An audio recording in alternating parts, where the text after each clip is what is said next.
Fala aí, torcida, a gente está de volta com o nosso canal Vamos Vasco. Pessoal, com a janela de transferências ganhando em uma extensão até o dia 20 para o mercado nacional, o Vasco ganhou um tempo aí para tentar contratações de jogadores.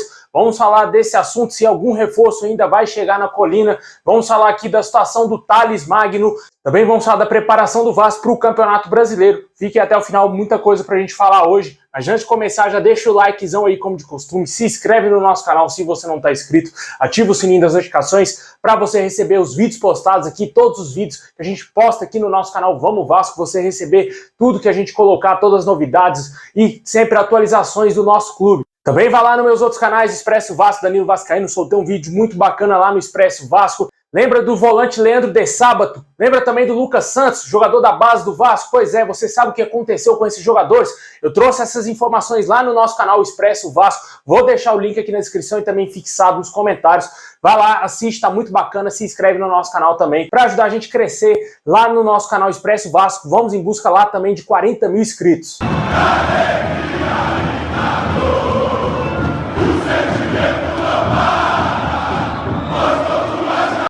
Bom, pessoal, dos 20 times aí que irão disputar o Campeonato Brasileiro da Série A de 2023, apenas o Vasco e o Cuiabá iniciam aí a disputa do Brasileirão somente com as atenções voltadas para o Campeonato Brasileiro, né? O Vasco já foi eliminado aí da Copa do Brasil e também o Cuiabá. Esses dois clubes são os únicos clubes que não têm nenhuma outra competição para disputar aí na temporada dos 20 times que estarão disputando o Campeonato Brasileiro. A certo ponto isso pode ser vantajoso para o Vasco e também pode ser muito ruim para o Vasco, né? Porque mostra a fragilidade do elenco do Vasco, que já foi eliminado da Copa do Brasil para o ABC. Planejamento aí do início da temporada que claramente deu muito errado, não deu certo aí o planejamento que o Vasco fez, que a 777 Partners fez. Com certeza eles esperaram no mínimo que o Vasco chegasse às oitavas de final da Copa do Brasil, ou até mesmo nas quartas de final, né? Pelo menos nesse primeiro ano de SAF. Porém, o Vasco não conseguiu sequer avançar a terceira fase da Copa do Brasil, foi eliminado na segunda fase pro ABC e ainda mais jogando em São Januário, né, cara?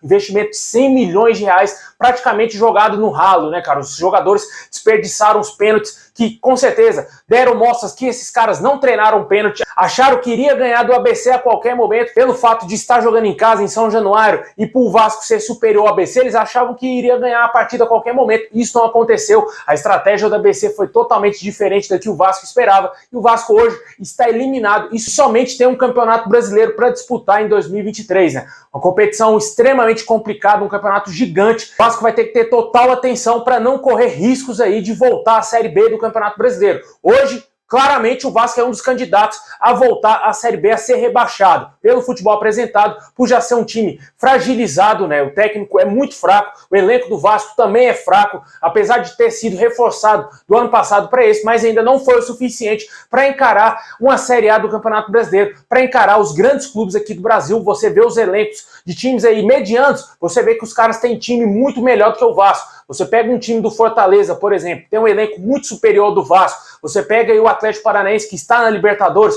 tem um elenco infinitamente superior ao do Vasco. Os caras têm um Fernandinho no elenco, né, cara? Por aí você vê, né? E entre vários outros times aqui, o próprio Grêmio, que acabou subindo da Série B, juntamente com o Vasco para a Série A, tem um elenco hoje muito melhor do que tem o Vasco, um time muito mais acertado, até porque eles têm um treinador de ponta. Com certeza, eles acertaram em cheio em contratar o Luis Soares, né? Por que o Vasco não contratou o Luis Soares? Ah, porque quer contratar jogadores jovens para vender lá no futuro, né? E, logicamente, se espelhar no Red Bull Bragantino. Essa é a filosofia do Vasco, né? O Soares poderia muito bem estar vestindo a camisa do Vasco. Duvido, se o Vasco chegasse pau a pau com o Grêmio, qual que ele iria escolher? Logicamente, ele iria escolher o Vasco pela grandeza do Vasco e também a grandeza da torcida do Vasco é infinitamente maior do que a do Grêmio. Mas voltando à realidade, né? O que temos hoje é o Pedro Raul de centroavante, perdeu pênaltis importantes e que vem perdendo muitos gols aí nesse ano de 2023, diferentemente do que ele fez lá no Goiás. Esse ano ele está jogando totalmente ao inverso, não está rendendo absolutamente nada. Não sei se isso é fator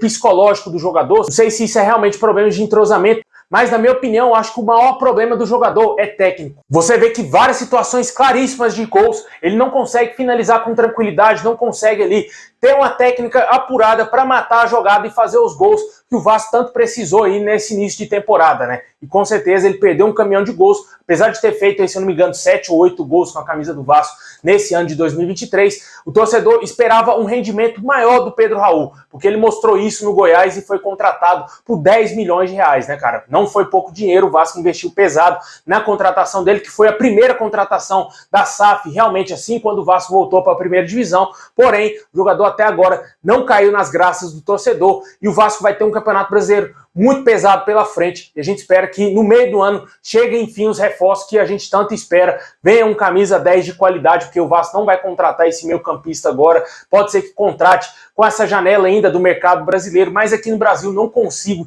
enxergar um meia de criação que vá fazer diferença no time do Vasco, mas precisa pelo menos trazer um que venha para compor o elenco, né? Que seja útil em algum momento aí nessa primeira parte, nesse primeiro semestre do Campeonato Brasileiro, porque realmente, cara, sem criação o time do Vasco vai sofrer muito. Jogar com 3 volantes é sacanagem com o torcedor.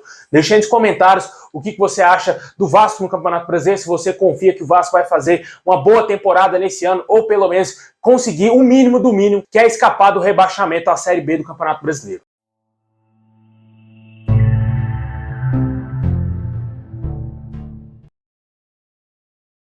Por falar em reforços, né, cara, a gente que vem falando aqui diariamente que o Vasco vacilou bastante em não ter contratado jogadores, porém a janela de transferências aqui no Brasil foi estendida até o próximo dia 20 de abril, e o Vasco ganhou cerca de 15 dias a mais para tentar reforçar o elenco. Há informações que o Vasco segue monitorando o mercado aqui brasileiro para tentar contratar um meia de criação e também um primeiro volante. A diretoria do Vasco entende que essas posições são extremamente carentes, além também de um atacante de lado, porém o Vasco encontrou inúmeras dificuldades para trazer esse jogador de fora do Brasil, né? E agora só restou tentar contratar jogadores que foram destaques aí nos estaduais pelo Brasil afora. Até agora não tem um nome específico que o Vasco está realmente interessado em contratar, um jogador que o Vasco vai trazer para a disputa do Campeonato Brasileiro. Somente fechou com o Juan Seco, né, que agora quer ser chamado de Juan Cruz. Esse jogador foi o único reforço para o Vasco no Campeonato Brasileiro e até agora a 777 Partners vem deixando muito a desejar, porque o Vasco não deveria ter gastado 100 milhões da maneira que gastou. E hoje o elenco do Vasco é extremamente carente de peças de qualidade, de peças aí para a criação realmente do time, né, cara? O Vasco não tem um meio de criação, não tem atacantes de lado, fica esperando algo milagroso dos jogadores da base, espera que o Figueiredo, que o Marlon Gomes, que o Eric Marcos, que o Andrei Santos, que voltou agora, que o Gabriel Peck, que entre vários jogadores vão ser a solução do Vasco. Esses jogadores em time grande, time estruturado, esses jogadores da base entram na boa, entram quando o time já está encaixado, com jogadores experientes. O Vasco não tem isso hoje e trata os jogadores da base, queimam os seus jogadores da base por entender que esses jogadores são fundamentais nesse processo de reconstrução e por entender que esses jogadores são peças importantes no time do Vasco. E isso não tem que acontecer, eles têm que ser um complemento do time que o Vasco fosse montar aí nessa temporada, que infelizmente não aconteceu. Uma montagem de elenco totalmente fajuta, já custou caríssimo a eliminação do Vasco na Copa do Brasil. Deixa aí nos comentários se você acredita que o Vasco vai trazer algum reforço importante até o início do Campeonato Brasileiro, que o Vasco joga no dia 15 aí contra o Atlético Mineiro e também tem até o dia 20 de abril para tentar fechar contratações e reforçar o time.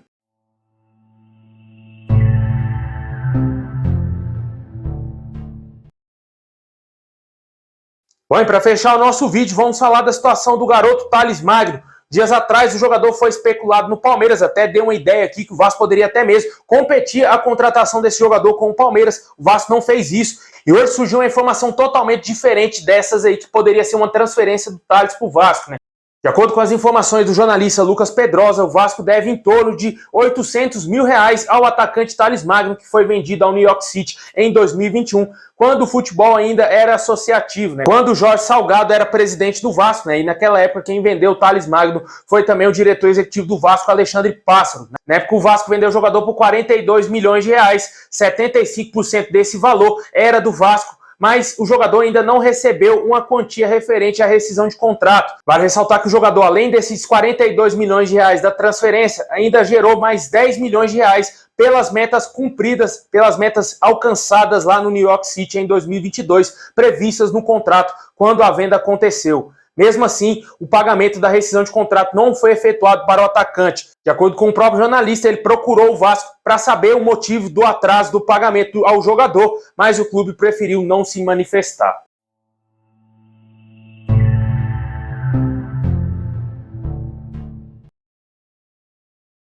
Bom, pessoal, esse é o vídeo de hoje. Valeu por ter assistido até o final. Deixa o like, se inscreve aí no nosso canal, ativa o sininho. Tamo junto. Saudação Vascaína a todos. Forte abraço e é nóis.